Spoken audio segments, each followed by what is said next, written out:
Teaser అనేది release అయిన తర్వాత కూడా సో ఇంతకుముందు ప్రీవియస్గా చేసిన క్యారెక్టర్స్తో కంపేర్ చేసుకుంటే ఇందులో మాత్రం కొంచెం ఇంటెన్సిటీ ఎక్కువ ఉంది, దెబ్బలు కూడా బాగా తిన్నట్టు కనిపిస్తుంది. ఎస్, తిమ్మరసు అనే సినిమాలో తిన్నా, సత్యదేవ్ గారి సినిమా తిమ్మరసులో తిన్నాను. మళ్ళీ దాని తర్వాత అంతలా దెబ్బలు తిన్నాం ఈ సినిమాలే అనుకో. ఓకే, పోలీసులతో కొట్టించుకుంది, అప్పుడు తిమ్మరసు, ఇప్పుడు మళ్ళీ బ్యూటీ. అంటే ఫస్ట్ లుక్ ఒక చిన్న గ్లింప్స్ అనేది రిలీజ్ చేశారు కదా, రిలీజ్ చేసినప్పుడు వచ్చిన రెస్పాన్స్ కానీ నువ్వు కుక్కపిల్ల రైట్ యా ఎలా అనిపించింది, ఆ రెస్పాన్స్ ఎలా తీసుకున్నావు?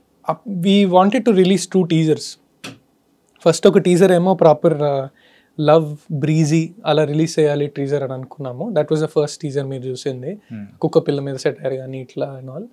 సెకండ్ టీజర్ ఖచ్చితంగా ఆ సినిమాలో ఉన్న ఇంటెన్సిటీ డెలివర్ చేయాలి అన్న ఉద్దేశంతో కూడా సెకండ్ టీజర్ రీసెంట్గా వచ్చిన ఫ్యామిలీ, నరేష్ గారు, వాసుకి గారు. So first teaser response was very breezy, కొత్త ఒక బ్యూటిఫుల్ లవ్ స్టోరీ ఒకటి వస్తుంది అన్నట్టు. ద సెకండ్ టీజర్ వెంటనే ఆ బ్యూటిఫుల్ లవ్ స్టోరీలో ఒక ఇంటెన్సిటీ కూడా ఉంది అన్న ఫీలింగ్ తెప్పించింది.